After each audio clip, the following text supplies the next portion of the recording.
Today's video was brought to you by Aniba.com. Aniba.com is a digital marketplace with over 20,000 digital products, and with an ever-expanding library, it's the go-to point for all your gaming needs. So whether you play on Nintendo, PlayStation, Xbox or PC, you're sure to find something that suits your needs. Checkout is simple, just add a selected game to your basket, select the payment method of choice, whether that be Trustly or PayPal, etc. Be sure to enter the discount code BANG for buck to save yourself an extra 3% off your purchase. Once payment has been accepted, you can then confirm if the key is from the correct platform and the correct region, copy your code, and then product activation, paste in your key, and then you'll add your new game to your library. Very simple. Welcome back to the channel, guys. Today I'll be playing some more Horizon Zero Dawn. The game has recently been patched, I think to version 1.11.2, that brings in fixes to DLSS with textures and clipping with some bits of foliage. A few other fixes with memory management as well. I'm not too sure if it brings a performance boost, but it's always nice to see developer still supporting a game even so long after release. But anyway, going through the in-game settings now. Today I'll be playing at 7680 by 4320, otherwise known as 8K. However, I will be using NVIDIA DLSS at the quality preset, so the highest preset available. You're probably wondering, why am I able to do 120 Hz if I'm playing at 8K? Well, if you're doing 8K DLSS, which is basically just downsampling, you can still use your native monitor's refresh rate. So I'm able to take advantage of my LG B9's 120 Hz refresh rate as well. Game's at ultra quality, so completely maxed out. And man, this game looks stunning. It looked amazing at 4K native, but pushing it to 8K with DLSS quality, it just brings it to another level. There's literally no jagged edges that I can detect, and it's almost like it just looks like a painting almost. It's crazy how good it looks. There's still more details that this kind of resolution brings out, and these are the type of games that I think benefit the most from really high resolution, because there's so much detail if you look. And I remember playing this game back when I first got my RTX 3090 at the back end of it was 2020, and I remember playing this at native 8K and just about getting 28 to 33 FPS at times. And a lot of people was wondering what this game would perform like if it had DLSS. Well, I'm able to give you that answer today. So from what I can see now, at least, at the high 30s, probably get into the 40s at some points as well, but it's certainly a lot more playable. DLSS adds about 10 FPS to this game, so just hitting the low 40s now. Okay, so found myself a corrupted zone, so I need to clean out these corrupted machines. It's best to use fire arrows for this. We'll probably set some traps, but I don't think I'll need to.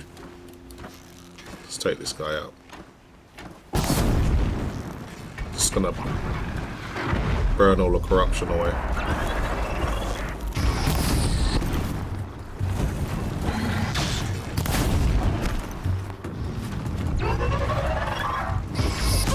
Still alive.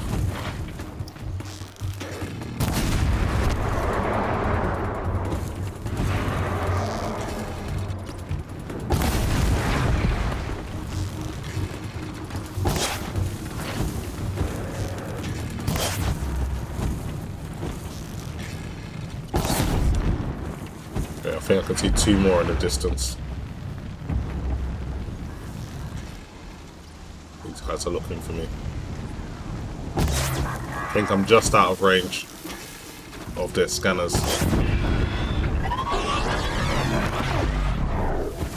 Narrowly avoided that.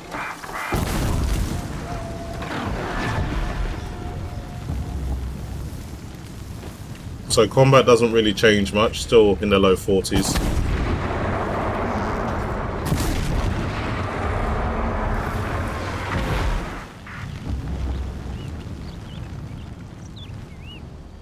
You can still see a bit of ghosting I'm not too sure what version of DLSS this game uses, but when you pan the camera you can see like some artifacts around Aloy's hair if you look carefully.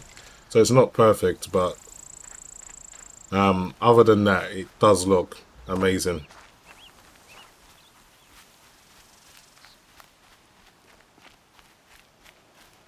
So I beat the game and I don't really have any more missions to play, but there's still quite a few collectibles I need to go around and find. So got an ancient vessel over here, so I'm going to try and find that. So I'm using my PlayStation 5 DualShock pad, DualShock 2 I think it's called. I'm not too sure now. But it works perfectly fine. And almost feels like I was playing on my PlayStation. And it's good that the controller's getting more support. Because when it first came out, some games work, some games didn't, but now a lot more games work with the PlayStation 5 pad. Okay, it's over here somewhere. But I think 8K is closer than what people think, because take for instance the RTX 3090 Ti, that's meant to be a 40 teraflop GPU. Well, there's rumors that like the next high-end GPU from NVIDIA, like Lovelace, will be 90 teraflops. That's more than double. And assuming things scaled linearly, I'd be playing around 80 FPS or more right now. Take away DLSS, you should be able to play at native 8K potentially. So, you know, it could be an interesting year, because this is probably going to be one of the biggest GPU performance jumps in a long time. We hope, but that's if the rumors are true. I just hope availability and pricing isn't too crazy. I know mining isn't the sole cause of like the inflated prices. I mean, inflation and things like that do play a part, but it's definitely been one of the bigger contributing factors in my opinion.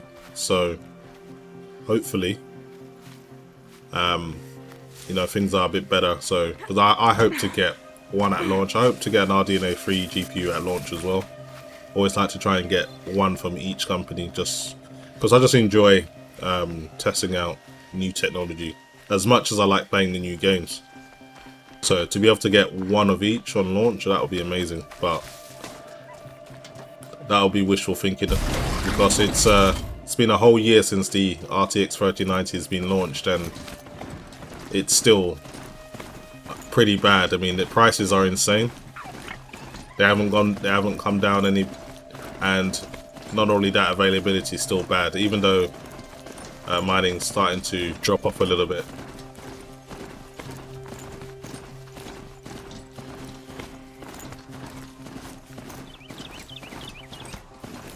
It'll be a long time before PC gamers get Forbidden West, but when we do get it, it will look amazing.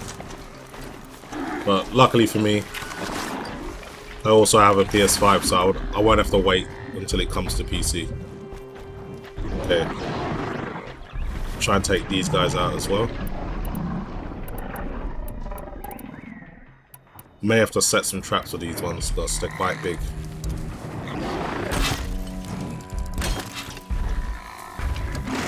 But they just walk straight over it.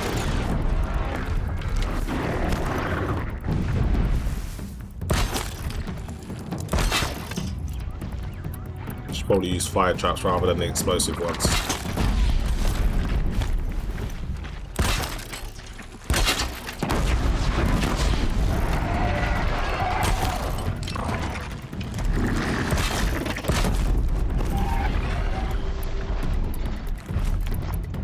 Go back to the fire arrows.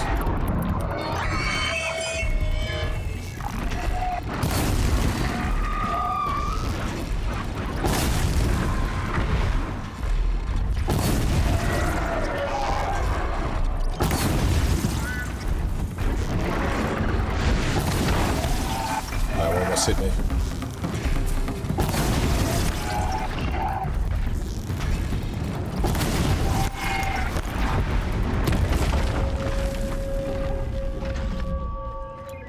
refill my ammo, running low.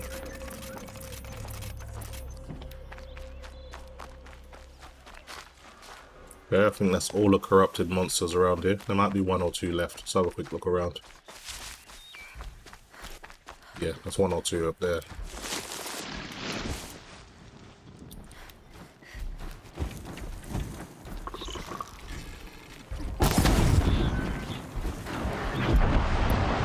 Let's set a few fire traps just in case this thing tries to charge me.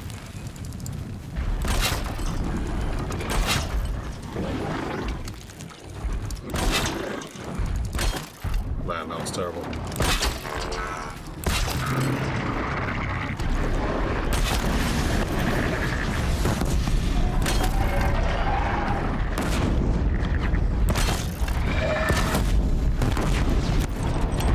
Okay, try and finish this one off.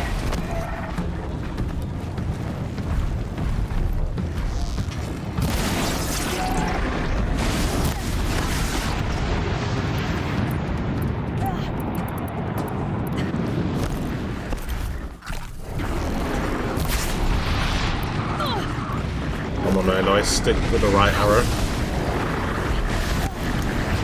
Corrupted ones are a little bit stronger than the normal ones.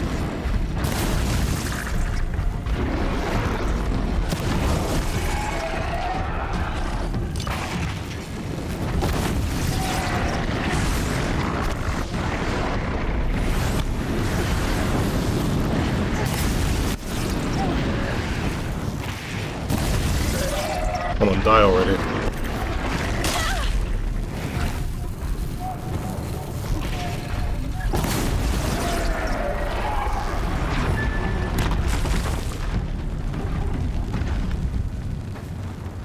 Okay, all taken care of. So even in combat situations, as you can see, you're still in the high 30s. The game originally launched at 30 FPS, so it doesn't feel as bad as most games would. These type of games can be enjoyed quite low FPS, to be fair. But at 120, if you can hold that, it does feel a lot better.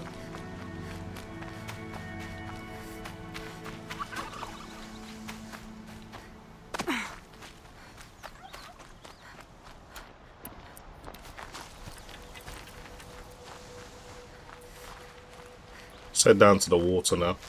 Let's have a quick look how that looks at this resolution. Got some glint orbs here. I really hate these things. I'm gonna stay out of sight. Go down this way.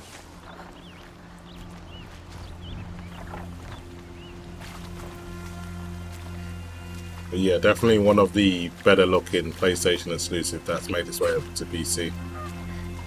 Absolutely stunning. And imagine if it had like more up-to-date textures and things like that. This is quite an old game now. Anyway guys, I think I'll leave it there. I don't like to make these 8K videos too long because they take forever to process, but that's how Horizon Zero Dawn performs with DLSS at 8K. Gonna get around 30, the high 30s to the mid-low 40s, but definitely very, very playable. Hopefully you guys have enjoyed the video. As always, thanks for watching.